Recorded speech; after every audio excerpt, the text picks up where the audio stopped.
Yeah, okay, so you can start your presentation if you don't have any questions. So we can discuss the micro teaching materials afterwards and the second half. So you can read first and then you can ask question if you don't understand any what any aspects or any terms found in the micro teaching. Okay, please Arvina to prepare your presentation. Thank you, sir. Okay.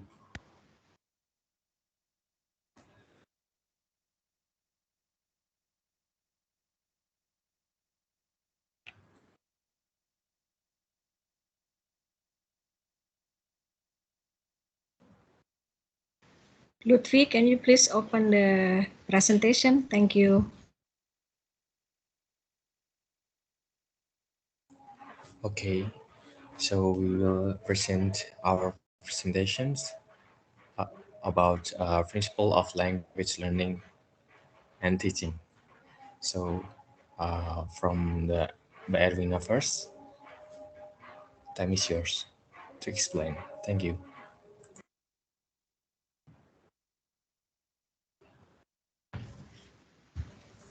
Thank you. Good afternoon, all my classmates, and good afternoon, Pak Suharno. I hope you are all well. Please excuse some noise in the background because I have technician who does the service for the aircon, and also it's very dark sky here, so it's quite cloudy and some rain showers. I would like to try my best. Let's start with the very first chapter of the Brown's book, Principle of Language Learning and Teaching. So the very first thing we had directly is why is not first language why it is not a first language acquisition, why we go directly to second language acquisition. uh, Actually, because we know that the first language acquisition is the children language, since we are not children anymore. So we already have our native or our origin, or let's say our first language we have already acquired. Then um, we go the next level to learn the second language. So in the okay, let me try to short up the second language acquisition becomes like SLA. We have some question come up to understand better about the SLA, and when we have question, then we will find to we will try to find the answer, and then we will set up some commitments how to make the acquisition successful. So there are questions here. There are 7 questions about second language acquisition. The first is the learner's characteristic. It's about the learner's background. What is meant by the background is about the socio-cultural and also economy background of the learner that can uh, affect the learning process, how the learning will be successful or not. And also the background can be their level of education, and also if they have the previous experience about the learning the language. The second question come up, it's about the feature about the language itself.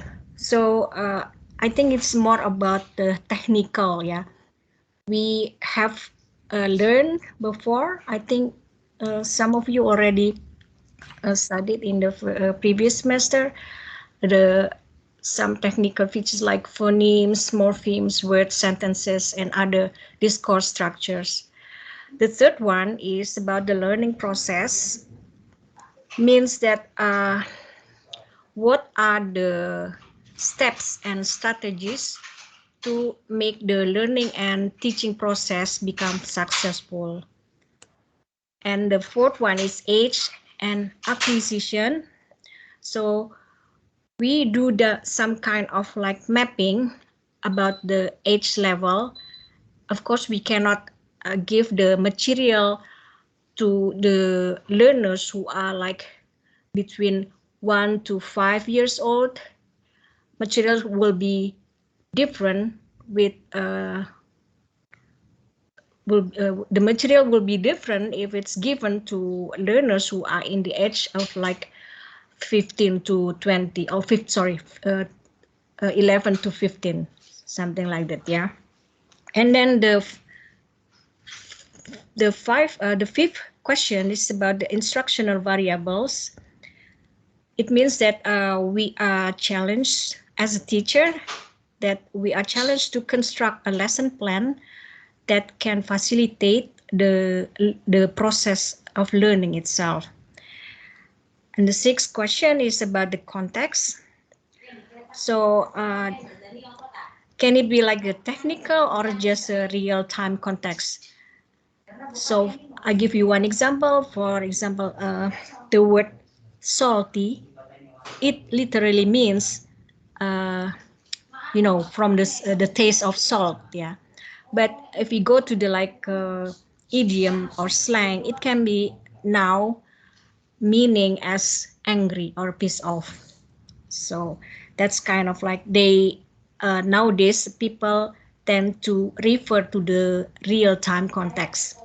And the last one is the purpose. I think it's quite clear that learners have the certain purpose or goal why they have to learn language. So with all those questions, we would like to form up how to answer all those 7 questions, and then we try to find first the meaning of the language and also the importance of why we should learn a language. And by this understanding, we can understand better, and then we can answer the questions by referring to the theories and hypotheses provided by some linguists, and then we can get like a fundamental picture about the SLA itself. So by understanding theory, we can construct some how do you call this, we have the let's take that question as a jigsaw puzzle, and then we try to get the answer, and we try to understand the background of all this answer by referring from the theories we have learned. And then by being coherent or consistent, and we try to unite all those theories, then we can select what is the most applicable theory in the learning itself. And the first time we have to understand better about language itself, the first is language is systematic. It's more of technical. As I mentioned before, it's phonological, it's syntactical, lexical, and semantical.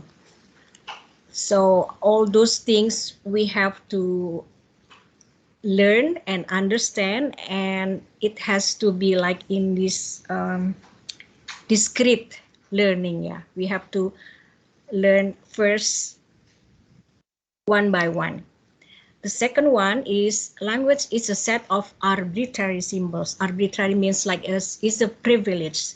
So it has some kind of power that can be used as for the human communication.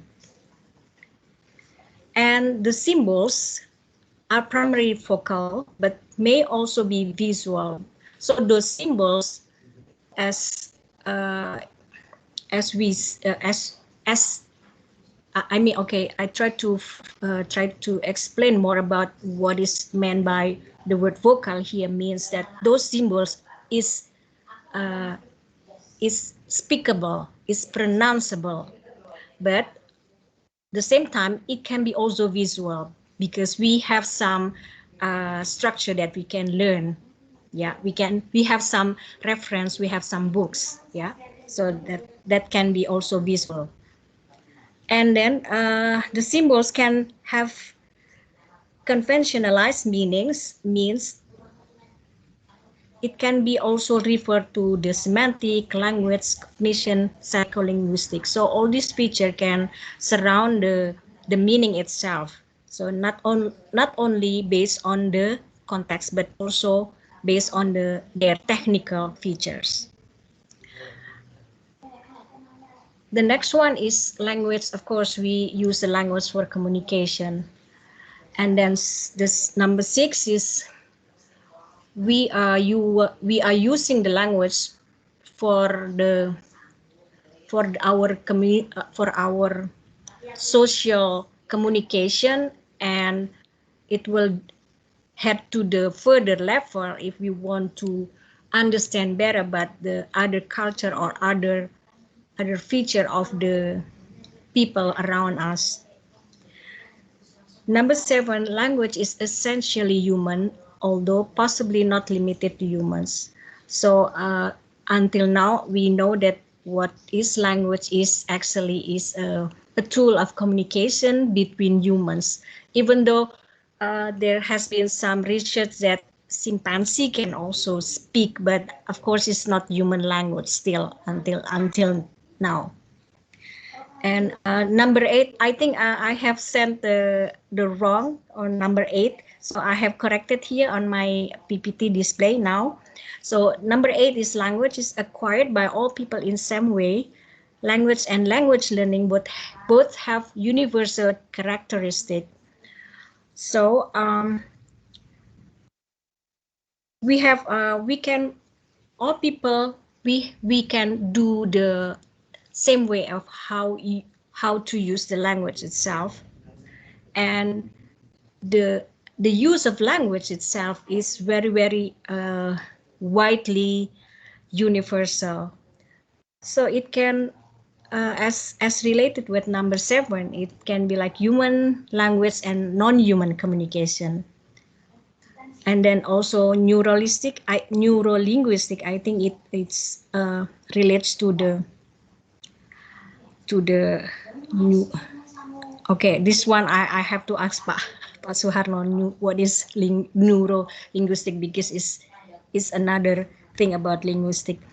Innate factors, genetic transmission, nature, excuse me, nature versus nature. I think nature versus nature, it will be discussed in the next chapters.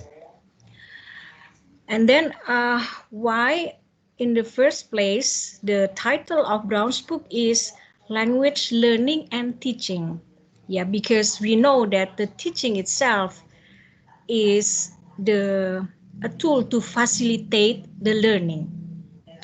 So we have here the definition of learning is acquiring or getting knowledge of a subject or a skill by study, experience, or instruction. And the teaching is showing or helping someone to learn how to do something, giving instruction, guiding the study of something, providing with knowledge, and causing the learners to know or understand. So it can be like all together happening the same time.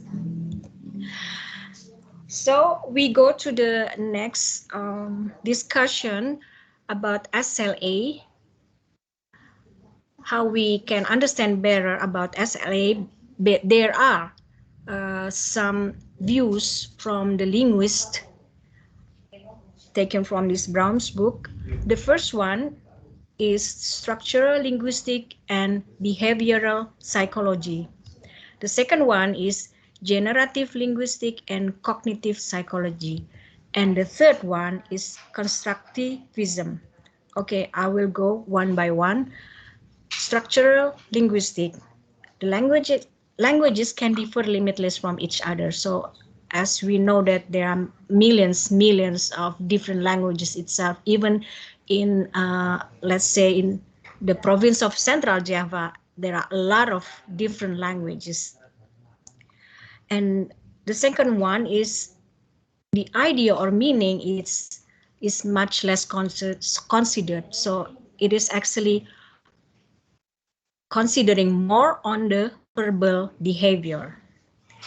And the language is divided into small units we know as like a morpheme, phoneme, all those technical or structural feature of the language. And then behavior psychology is consciousness and intuition are considered as mentalistic, illegitimate domains of inquiry. Illegitimate means it's not a standard one. And observation of the language behavior have to be reliable to compile the accurate feedback data of learning teaching process. So it's more of the verbal behavior when we speak a language. It's carefully observed. Okay, the second thought about SLA will be delivered by my friend Lutfi. Lutfi, are you here? Yes, yes. Okay, time And is yours. okay, continue for the as a moderator. Okay.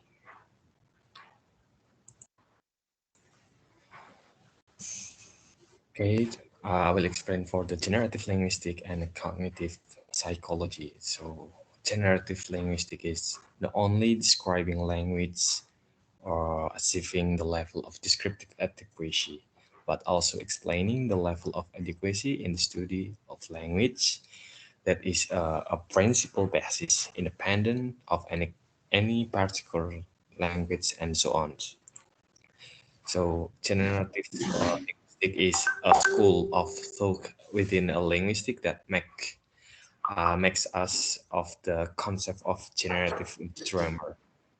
The term of generative grammar is used in different ways by different people, and the terms generative linguistic therefore has a range of different, though overlapping of meanings. That is the generative of linguistic. The term and second is the term of generative linguistic is a performance and competence. Okay, and the next from the cognitive psychology is data of meanings, understanding and knowing were important for the psychology, and the focus into reveal psychological principles of organization and the functioning. So cognitive psychology is the science of how we think. It's concerned with our inner mental process, such as attention, perception, memory, action planning, and language. Each of these components are pivotal in forming who we were, and how we behave. The thought related to these concepts can be conscious or non-conscious.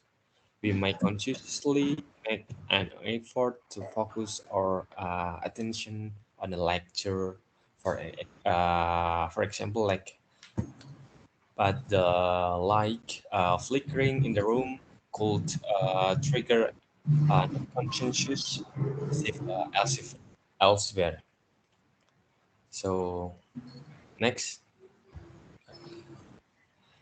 and the third is constructivism.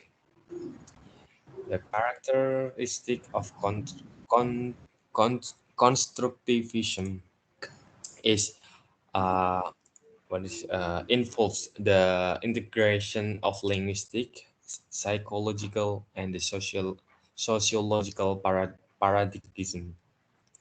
So, what is the constructivism? Is constructu- co- constructivism is important learning theory that educators use to help their students learn So constructivism is based on the idea that people active construct or make their own knowledge, and that reality is determined by your experiences as a learner. Basically, learners use their previous knowledge as a foundation and build on it with new things that they learn. So everyone's individual's experience make their learning unique to them. Cognitive constructivism is concerned about how important it is for the learners to construct their own representation of reality. Like I said before, second is the Piaget argues that learning is a development process that involves change, self-generation, and construction, each building on prior experience. Kauman and 2004. And the second is the social constructivism, is the concern about the importance of social interactions and also cooperative learning in developing cognitive and emotional image of reality. And the front adds that language learning is a result of the thinking and meaning making that is socially constructed and emerged out of a learner's social interaction with the environments. Page of 13. So, social constructivism is focused on the collaborative nature of learning, knowledge developed from how people interact with each other, their culture, and society at large. Students rely on others to help create their building blocks, and learning from the others help them construct their own knowledge and reality. Social constructivism it's like it comes from Lev Vygotsky, and it's closely connected to cognitive constructivism with the added element of the societal and peer influence. So the cognitive constructivism is focus on the idea that learning should be related to the learner stage of the cognitive development. So this method work to help students in learning new information by connecting it to things they already know, enabling them to make a modification in their existing intelligence to accommodate the new informations. Next, so the development of teaching in the 19th century and the 20th centuries. So the language teaching in the 19th century, I will make it simple on the PPT. The language teaching before the 20th century known as a tradition. This has been done in the scope of language classroom, worldwide with the various manifestation and adaptation even nowadays. And the second point is late in the 19th century, the classical method was known as the grammar translation method. So far, this method known as a standard methodology for the language teaching in the educational institutions. So next. So grammar translation method is what is it? From developed by Karl Plotz and Heinrich Ollendorff in the time of early to mid 19th centuries. Next, the characteristic of the grammar translation method is the first is the classes delivered in the first language, rarely use of the second language, much vocabulary talk in the form of lists of isolated words, elaborate explanation of the details of grammar, reading difficult classical text starts early, and the fifth text treated as exercise in grammatical analysis, practice and exercise in translating sentence from the first language to second language, pay less attention to pronunciation. Uh, so the grammar translation method is a method of a teaching foreign language derived from the classical method of teaching. In the grammar translation classes, students learn grammatical rules and then apply those rules by translating sentences between the target language and the native language. So, advanced students may be required to translate whole text word for word. The method has two main goals. The first is to enable students to read and translate literature written in the target language, and the second is to further students' general intellectual development. Next, the further development of language teaching. This is the great improvement occurred after the past century. It has been affected the foreign language teaching and learning. It makes more and more language that can be learned. Through the development of education, language learning became less of a privilege for the elite and necessary for the citizens. So, uh, development of language teaching strength from the strength is like students learn a lot of vocabs and reading and writing skills are excellent, and it make activates students' memory. And from the weakness is like poor listening and speaking. I think unnatural and inaccurate pronunciations and so on. So from the opportunities or from the development language teaching is it gives the chance of learning a new language using a textbooks, and students can learn vocabulary not only in the target language but also in their mother tongue. Next, so the language teaching in the 20th centuries. Language teaching in 20th century is known as a learning Latin or Greek. Latin has been called as the classical method, which focus on grammatical rules, memorization of vocabulary, and various declensions and conjugations. The best example of fluvial and cyclical nature method is seen in the revolutionary Autolingual Method or ALM of the late 1940 and the 1950. This ALM were more attention to rules and to the cognitive code of the language. The language teaching profession has mirrored this theoretical trend with the approach that has stressed the importance of self-esteem, intrinsic motivation, students cooperatively learning together of development individual strategies for construction meaning, and above all of focusing on the communicative process in the language learning.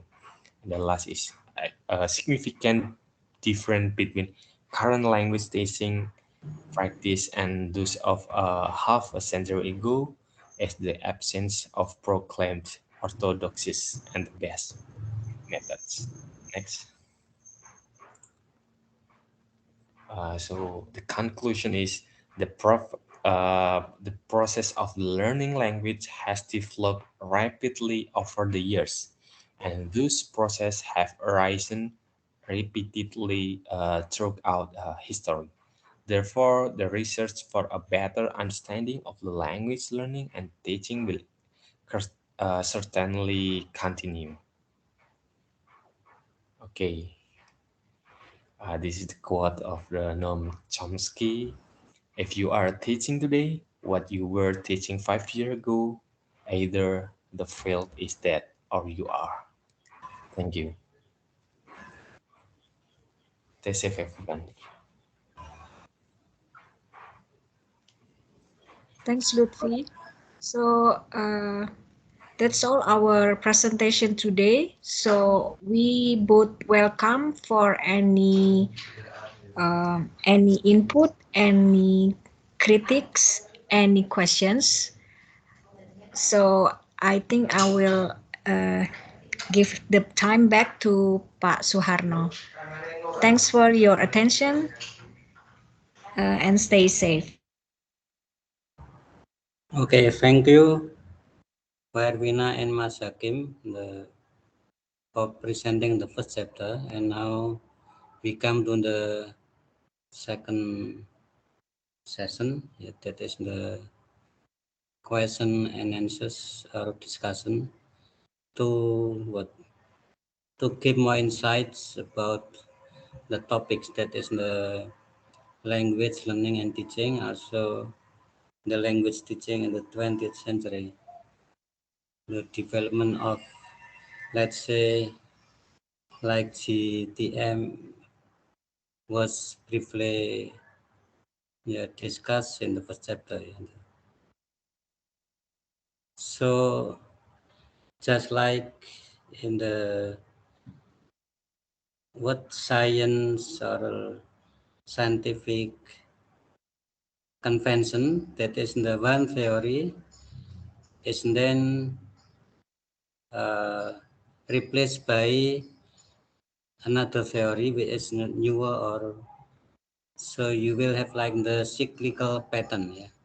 So there are some metaphoric expressions concerning the development of language teaching in the 20th century. So let's say from grammar translation method, and then we have the what reform movement. So you have direct methods or Berlitz method, and then you have ALM, Autolingual Method, and that is in the was born in USA. Also, you have oral approach or situational teaching in Britain, and then after 70s, so communicative approaches appeared to replace or meaning to modify the previous methods. So from time to time, or as time goes by, so you have more more teaching methods. Actually, we don't have the what let's say like the old one or the obsolete one is completely dead, but some aspects are still being brought so far. So you can have like the eclectic approach or eclectic teaching. So you in your teaching, and then you can apply any teaching method which are suitable for the types of learners. Let's say teaching English for young learners will be different from teaching what teaching adult learners. Let's say in terms of methods, also materials. Okay, so now you can put your question in the meeting chat or also orally in the please to comment, so you can give comments, questions, or just to clarify the materials presented by the group.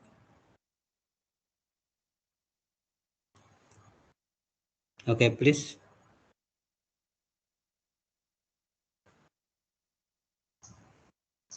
So you may write down on the meeting chat, and then we can read together, and then Mbak Erwina and Mas Hakim can put the comments. So yeah, and there will be like the dialogues.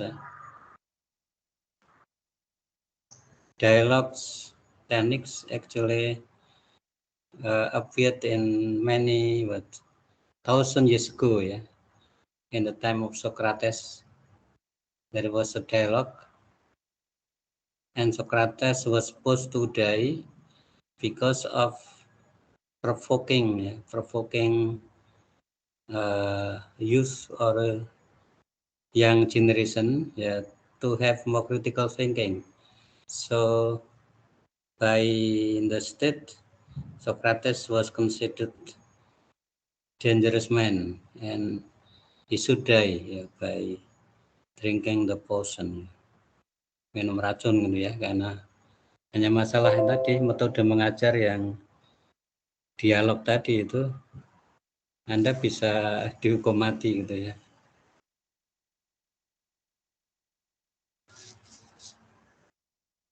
Oke, silakan.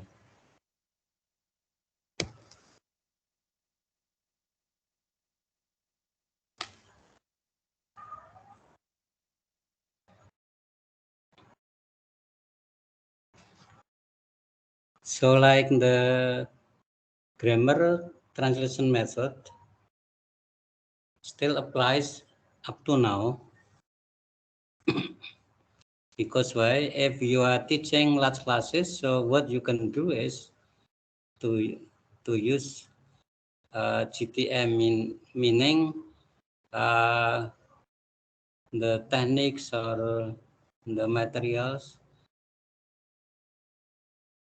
So let's say like the reading or the text selected from, let's say like if you are teaching law students, and then you can select from law or legal text.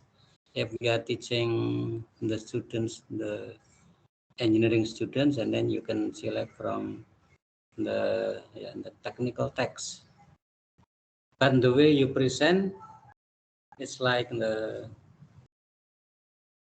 CTM, yeah. So you discuss the vocab, you discuss the grammar, you discuss the reading comprehensions and so on.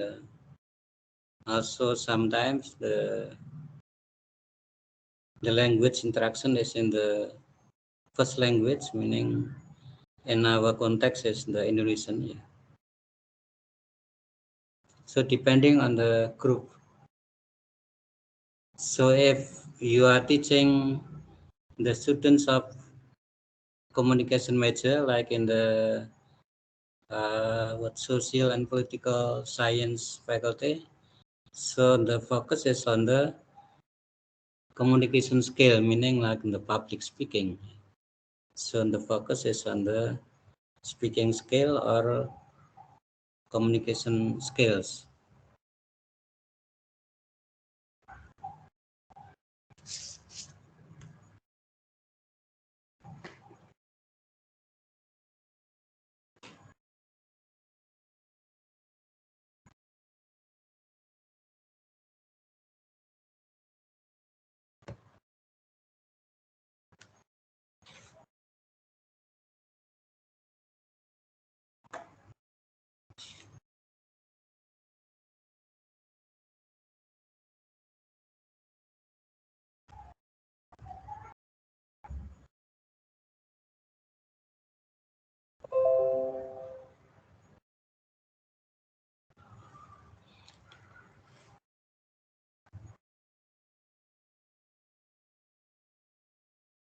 Hello, no comments, no questions?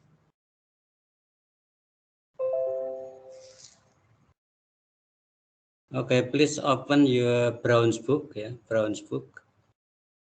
I don't know whether in the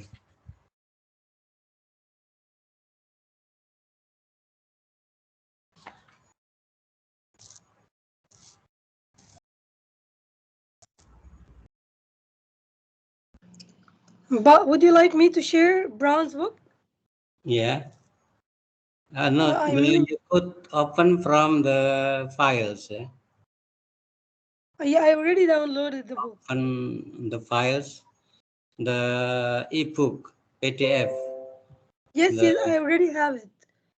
You just yeah, said that you have to open it. So would you like okay. me to share it? Which pages you mean?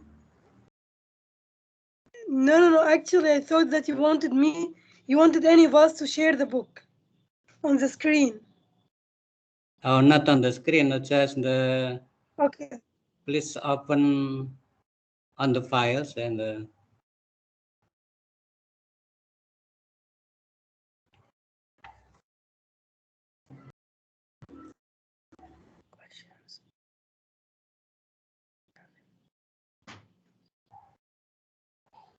about constructivism, yeah, the constructivism. So here you have the two types of constructivism. So one is pioneered by Jean Piaget, yeah. I call it like the cognitive constructivism, and then second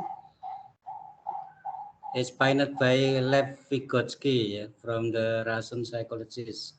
It is called social constructivism.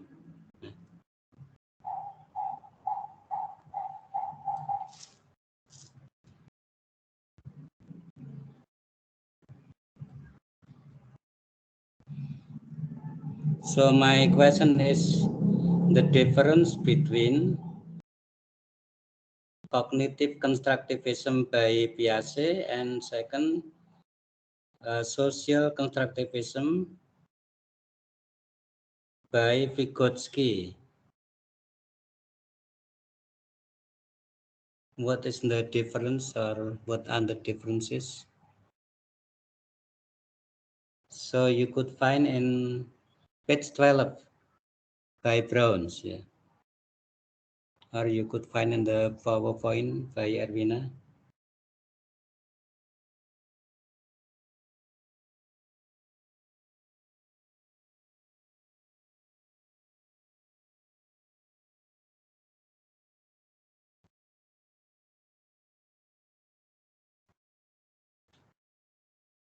Page 12? Yeah, page 12 and 13. Yeah. 12 and 13. Yes. And the constructivism multidisciplinary approach.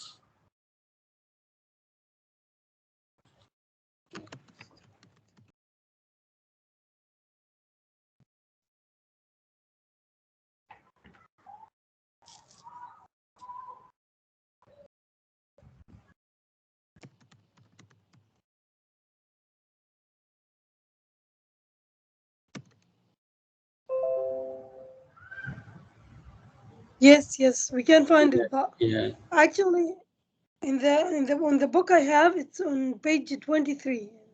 23. Yes.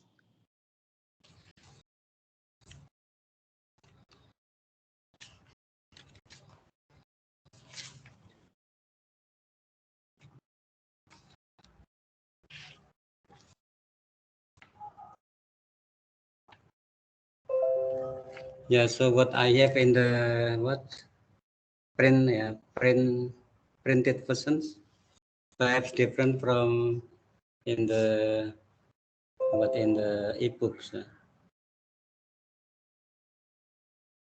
No, actually, I Constructive. tried to download it from the internet, so Yeah. maybe it's a different version. Oh yeah, okay, yeah. Yeah, maybe.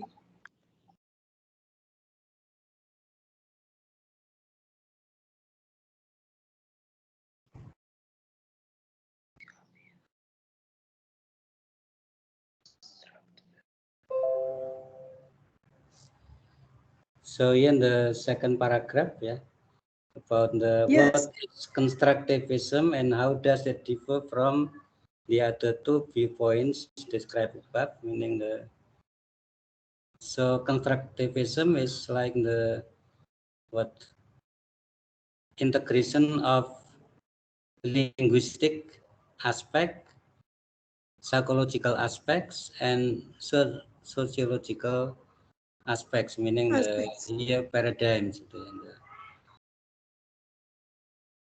And there are two figures, the Jean Piaget, yeah, and second is Vygotsky, yeah, from Russia. Yeah.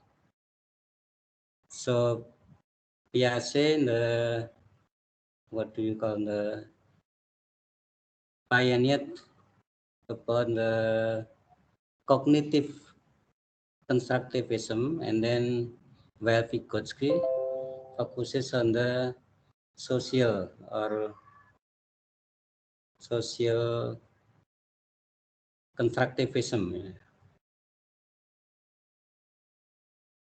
So the difference here is if Piaget state that social interaction is just kind of the trigger, but Vygotsky said that social interaction is the foundation, yeah, for developing our the language learning. So I suppose it is only in the differences in focus, because Piaget relies on the biological timetable, that is there is a what do you call developmental process that involves in your brain in the cognitive and the cognition. Yeah. Like here for Piaget, learning is a developmental process that involves self-generation and construction. It's building on prior learning experiences.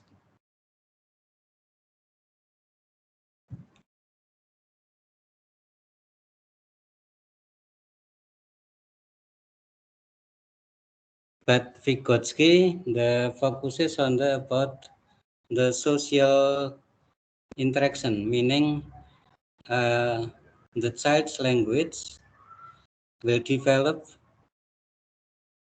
because of the social interaction. So he or she will interact with the parents, with the sibling, and also neighbors or other people. So because of social interaction, and then the child will construct, yeah, or they will have like the what making meaning, yeah, from the interaction. Yeah. So the formula is the children's thinking and meaning making is socially constructed and emerges out of their social interaction with their environment. Kaufman, yeah, Kaufman 2004. Yeah. The children's thinking and meaning making. Yeah. So the children think and then they will make meaning is socially constructed and emerges out of the social interactions.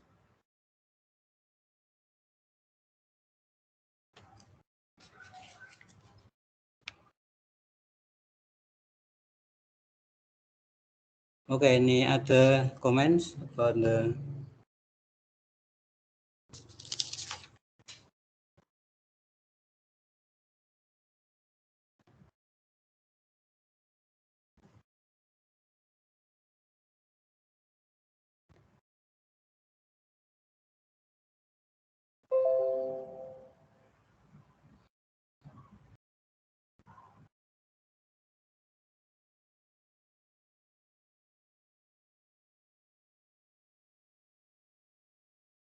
okay, page 15, yeah, the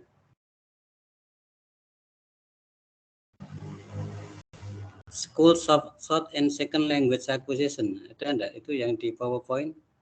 Erwin ada enggak tadi di time frame ya? Schools of thought, the division between structural linguistics and behavioral psychology, generative linguistics and cognitive psychology, and constructivism. Can you show on the screen, Mbak Erwina, yang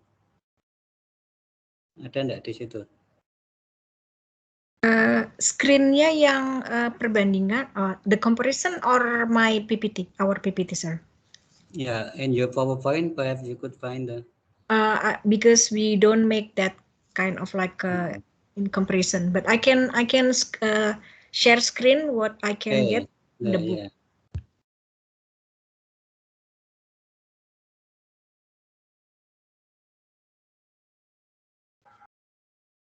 Schools of thought in second language acquisition itu.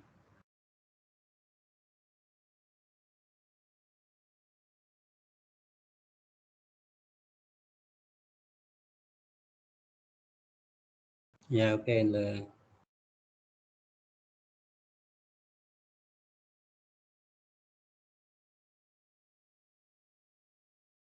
This one, sir? Yeah, okay, yeah, right, yeah.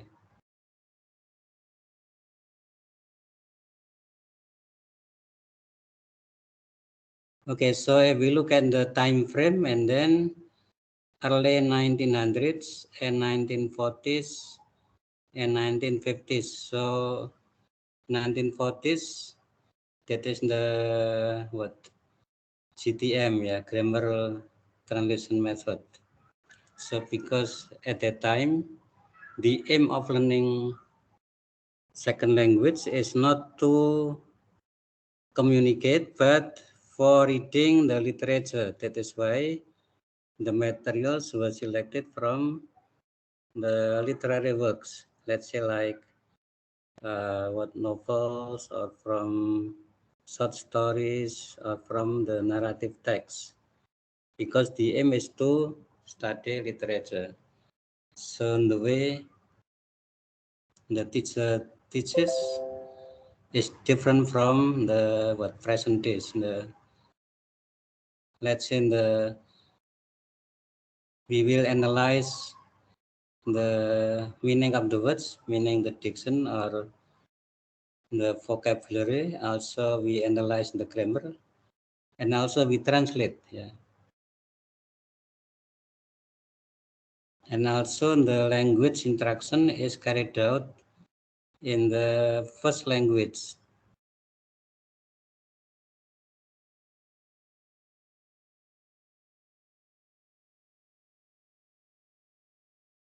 And then school of thoughts, yeah. So based on the structural linguistics and behavioral psychology, meaning what is meant by behavioral psychology?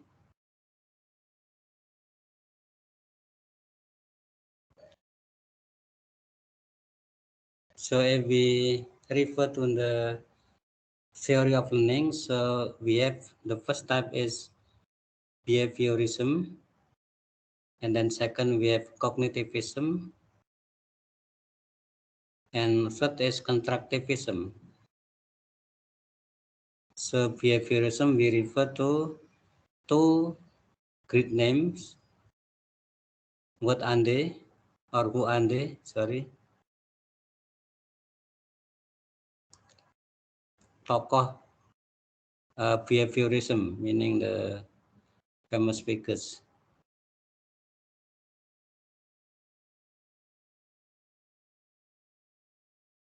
That is the Skinner from United States, and then second Pavlov from Russia, yeah, the Russian psychologist. So actually, in the theories of language learning or theories of learning were founded by psychologists, not the linguists. Yeah. So there are sometimes the uh, not archaeologists, but the anthropologists like the Malinowski.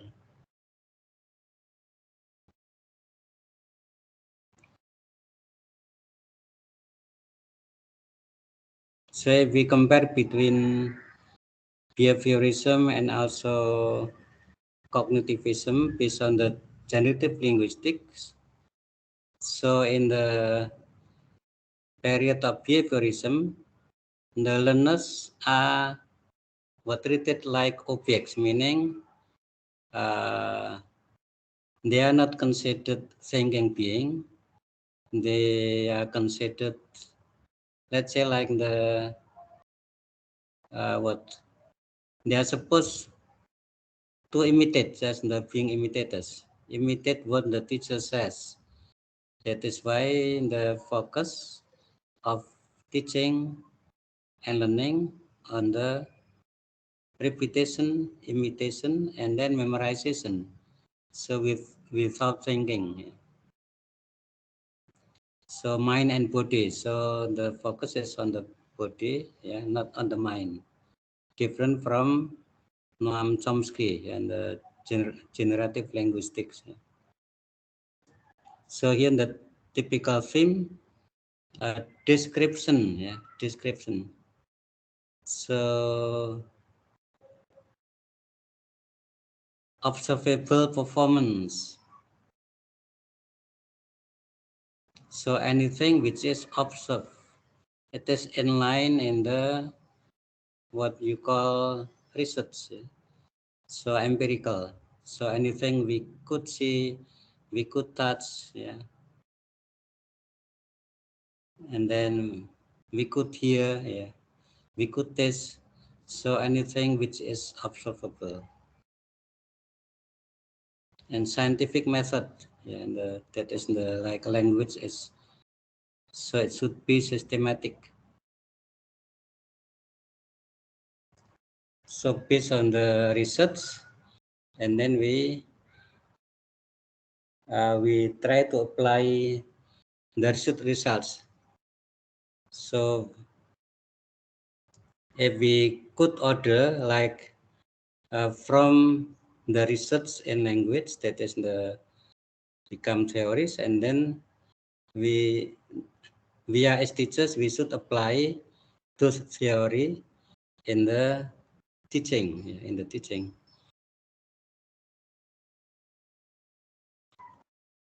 So let's say like in the Autolingual method is based on the behavioral psychology or in the behaviorism, meaning we just what imitate and then the memorize. So like the formula is stimuli and then response and reinforcement.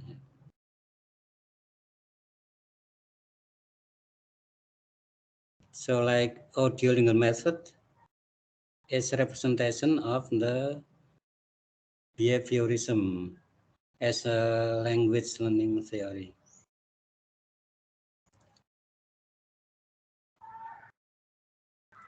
Surface structure. What is meant by surface structure? So we have the term surface structure and second deep structure.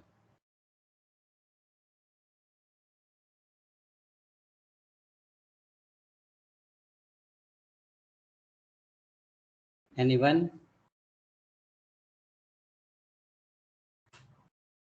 Perhaps in the Pak Agus course or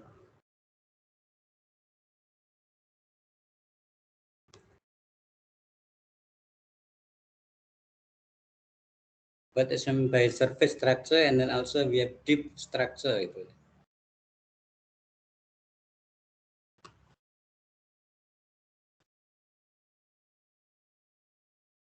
Sir, Ya, silakan. surface structure, it's more of the structure of the language itself, and the deep structure is about the how we feel about the language. Yeah.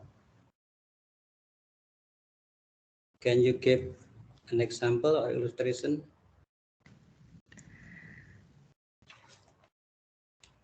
For example, the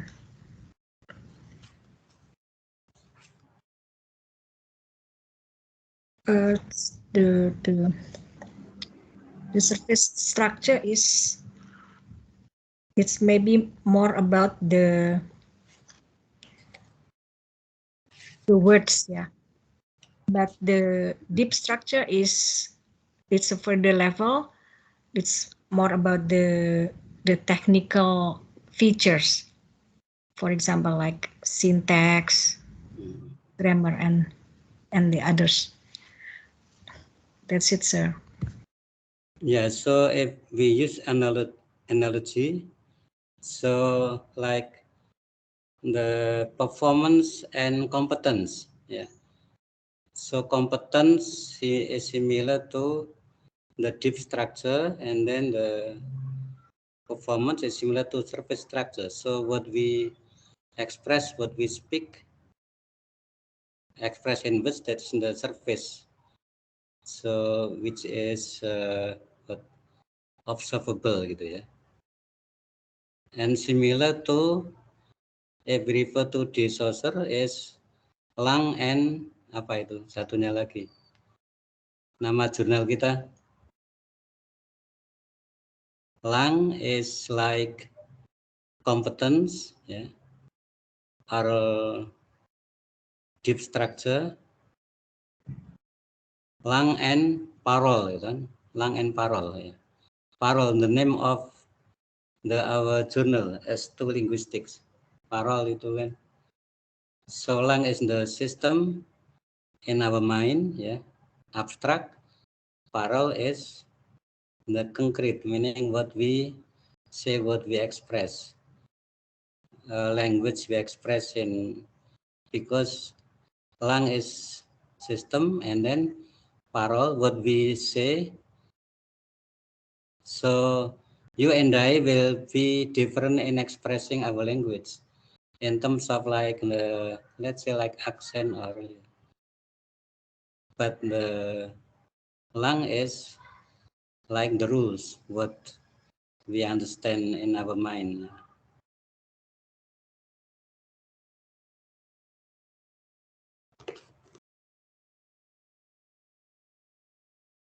Okay, from here in the Longman Dictionary, jadi coba saya potretnya itu ya, about the deep structure ya.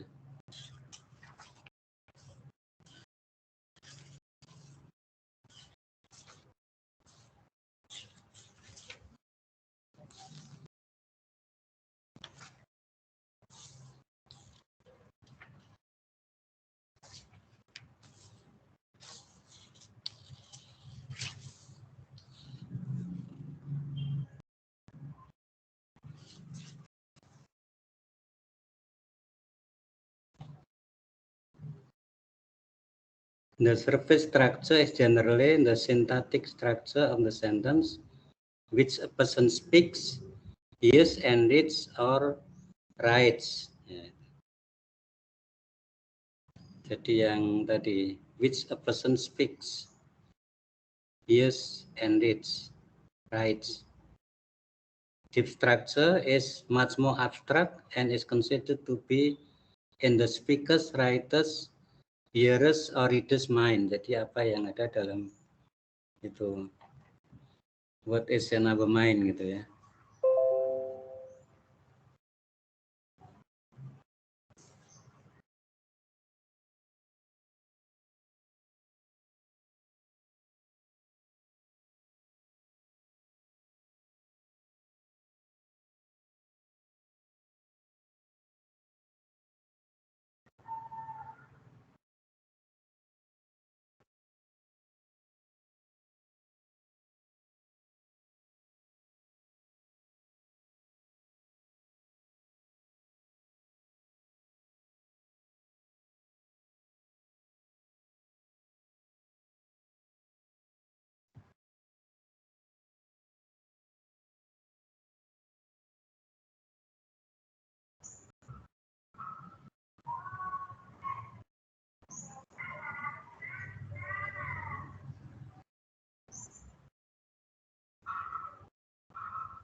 Sir, Yeah.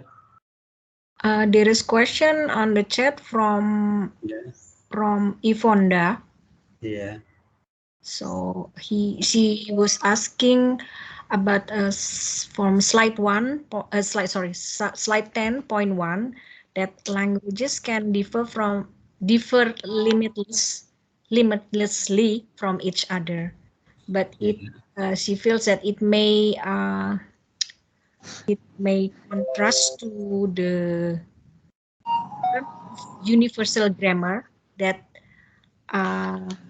grammar of all language can be similar in one way. So I was trying to answer the question on the chat. Can you please review? So what is the questions? The question is, okay, let me read from slide 10.1. Yeah. It was said that languages can differ from limitless. Yeah, Can languages differ limitless play from each other. Okay. Would you explain it more and simplify it by giving example? I'm a kind of loss. I found it against statement of universal grammar. Yeah. That languages cannot vary in an infinite number of ways. I read this idea in chapter 2 from the same book. And then your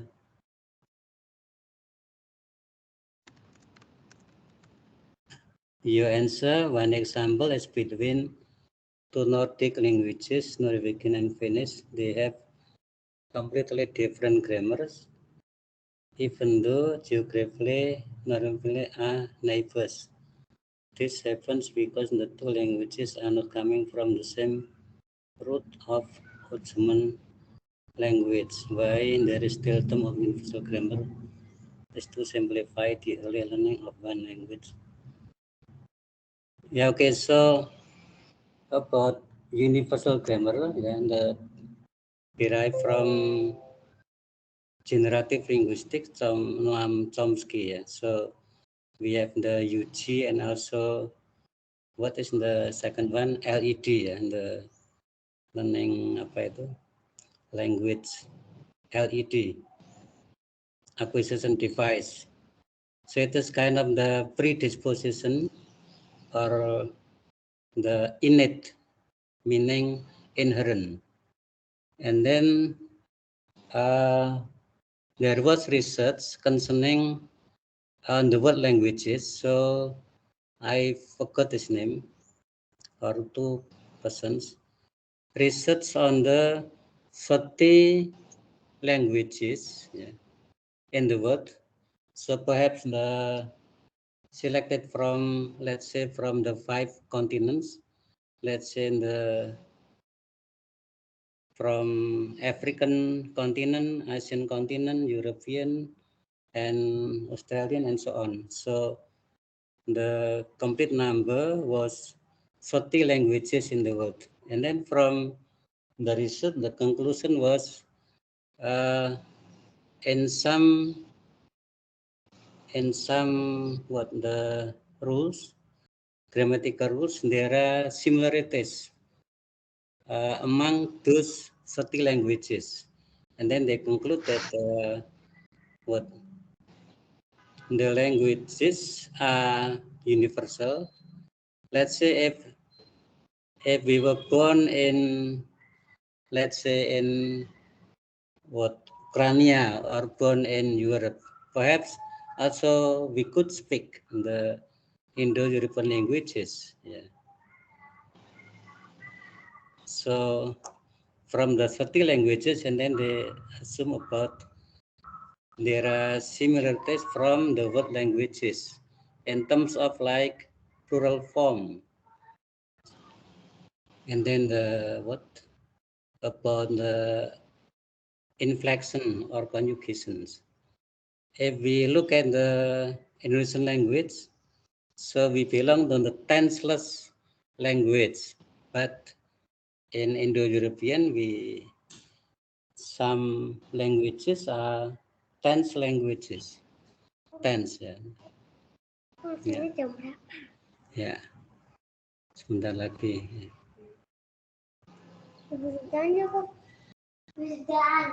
So I suppose your explanation is quite clear for the so why there are what significant differences between two neighboring countries because of the different route.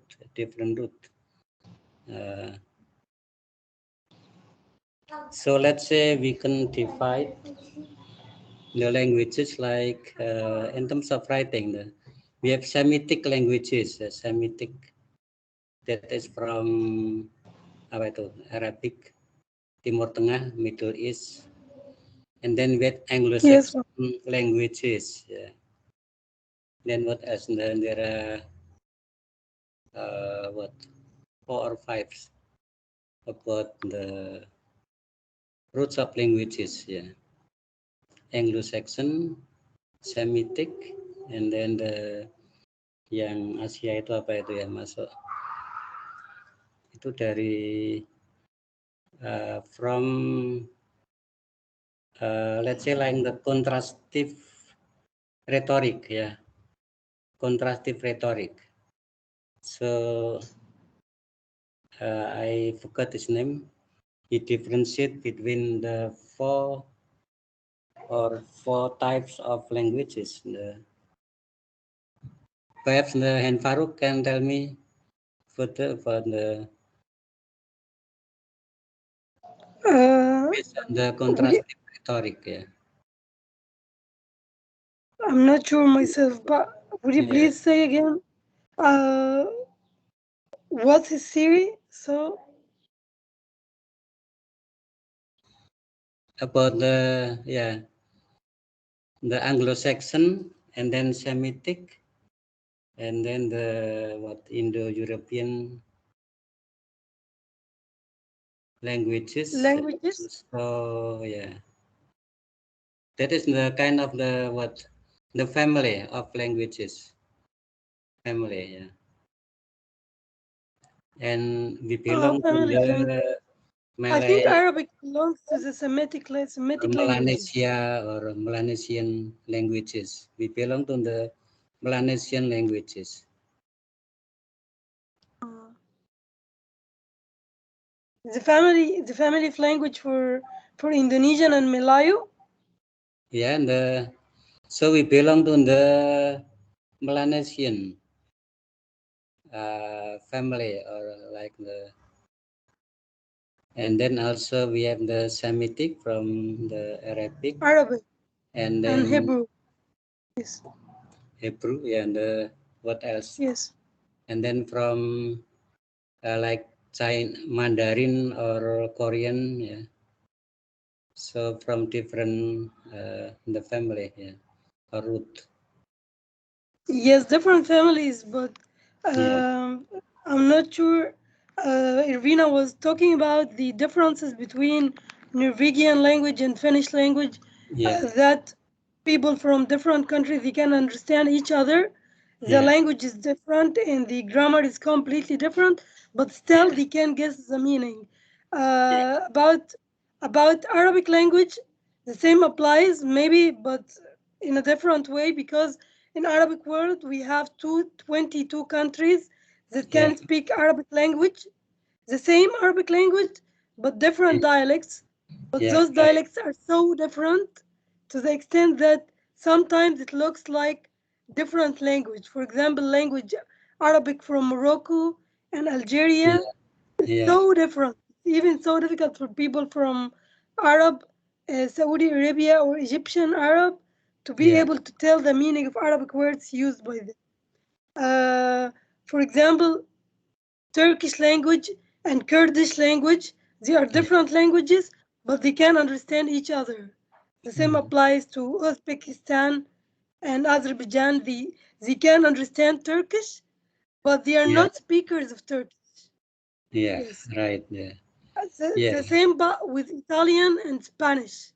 Spanish language and Italian, they are different languages, but Italian people and Spanish people, they can understand each other with different grammar, different rules, a Yeah. different vocab, but still they can guess the meaning. I mean, yes. Yeah. Right. So human beings have the power to, let's say, like to communicate, even using, if we cannot use the verbal language, also we could use the sign language, yeah, using body language, and then we can understand each other. Yeah, just like But it's not a sign yeah, language. sorry. Actually, the languages are kind of similar. It has similarities in the way it gets structured. Some vocab are similar or common. That's why they can understand each other. But still, different language, but they can guess the meaning. Yeah, Because right. I think their languages are similar in somehow similar.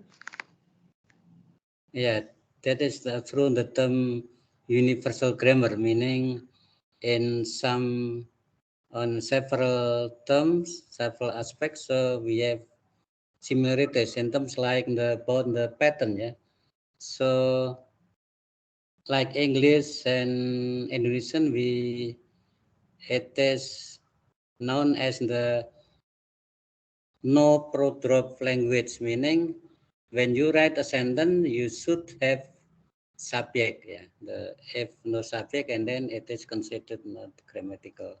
But also we have the pro-drop languages, meaning the subject can be, yeah, can be omitted, yeah, without changing the meaning. Yeah. So we have the pro no drop and pro drop, yeah, pro drop language, meaning the subjects are dropped or omitted. Oh, yes. Yeah.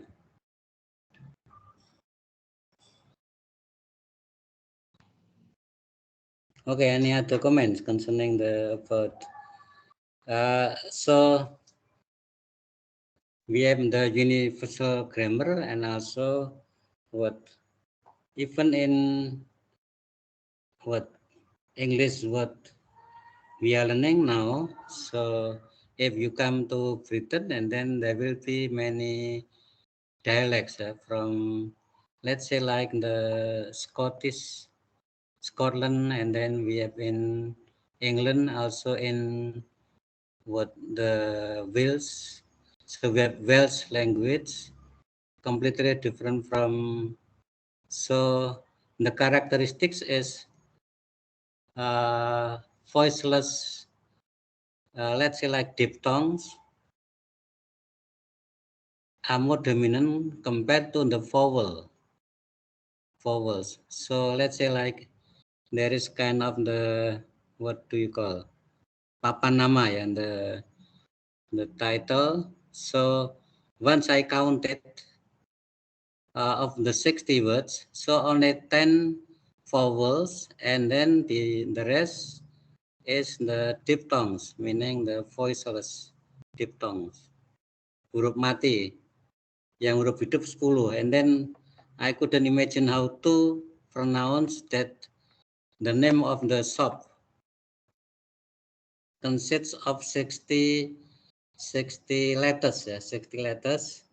So 10 only voice apa namanya, voice sounds, and then the rest is diphthongs or voiceless sounds, voiceless apa namanya, letters, ya, huruf gitu ya, around 60 words.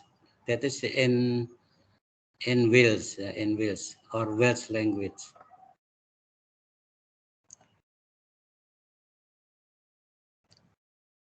Yeah, so language grows like the, if we look at the English language from like Old English, Middle English, and then now we have modern English, and English is what much simpler compared to other European languages, like let's say like French or Dutch, yeah, or what the German, yeah. So let's say in terms of the inflection and conjugation. So we only have SES for the third persons, yeah? So much simpler than. And then for plural forms, we just add SES, yeah. The besides there is like the exception, like woman, women, yeah. And then man, men, and also what, ox, oxen, child, children, yeah. But if we look at the French language in terms of, so you have feminine, masculine class for neutral things, but not in English, like tables or chair. So can be feminine or masculine. Anyone speaking French, you could speak more about that.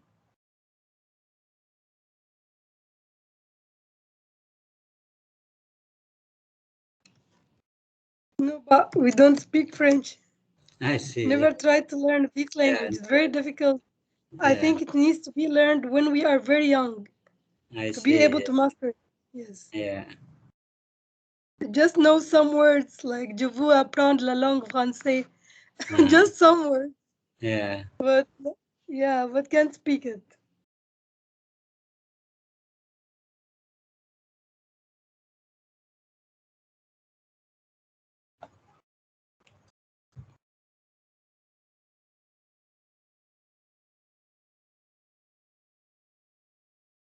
Okay. Any other comments, question concerning the? So what we are concerned here is about the development of the what teaching, yeah, teaching method or in the theoretical levels. So any teaching method is based on the certain theories of language. Yeah. Let's say like uh, ALM, yeah, is based on the structural linguistics, yeah. Or even like the old one, direct method or reform movement is based on the phonetics. That is the beginning of the what the scientific method to, yeah. So the teaching method is always based on the theories, yeah. Except the for GTM is called theoryless teaching method, yeah, some say like that. So the underlying theory is not clear for the GTM. So if you look at the table from my PowerPoint about what approach and methods, so you could see what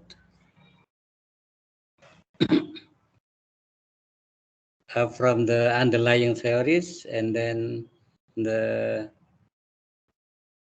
subject with it like with and then the proponents, meaning the tokohnya siapa gitu ya, the proponents, the pioneers found in the, let me check in the,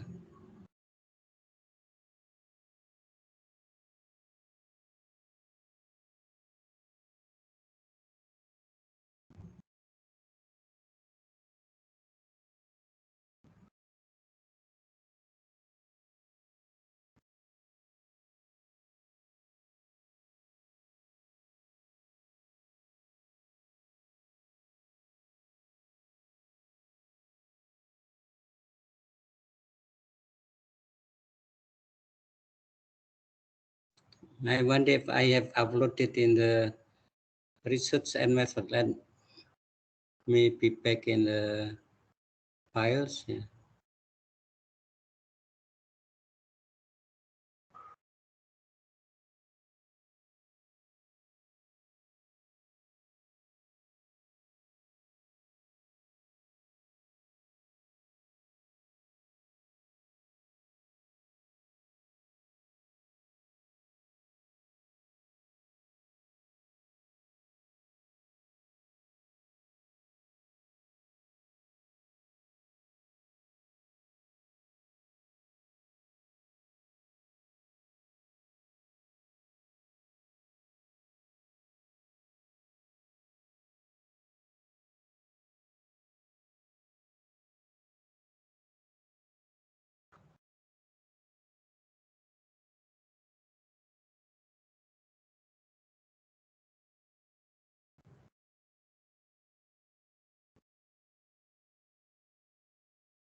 Okay, any other questions on the while I'm checking the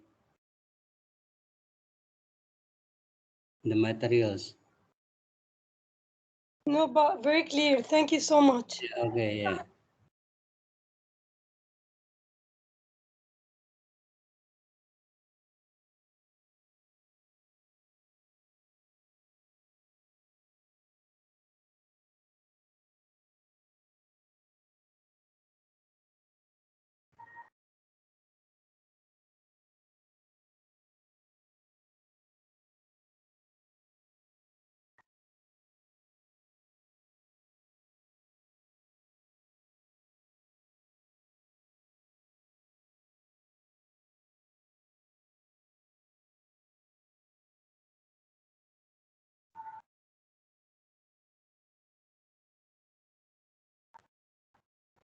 Sampai jam berapa nih Mbak Erwina? 2 menit lagi, Pak. Ya. Ini yang approaches and method. Saya taruh di file ini coba yang.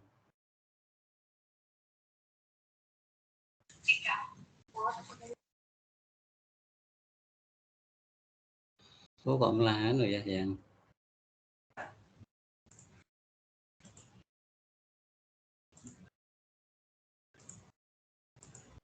Pak, untuk absennya belum. Oh ya, yang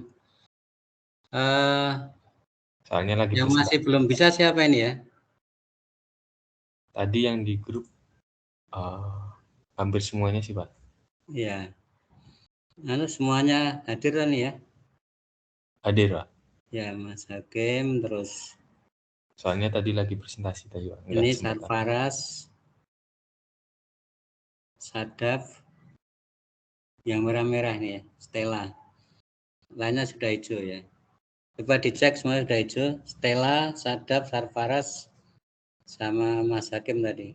Ini sudah saya centang semua. So I have take Nurul ya. Already done, sir. Ya, Nurul sudah.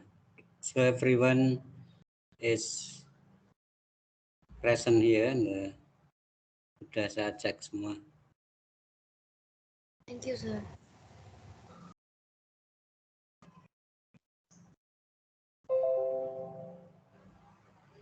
Oke, ini yang approaches and method ini sudah saya upload di file, coba Anda cek itu yang berupa apa tabel ya, tapi ini juga ada yang terhapus, ada yang lebih lengkap ini ya. Ini kan yang period, theories, approach, methods, exponents, skill and focus from the GTM up to the ini yang kelihatan TPR, tapi yang berikutnya ada lagi yang lebih lengkap gitu ya. So you could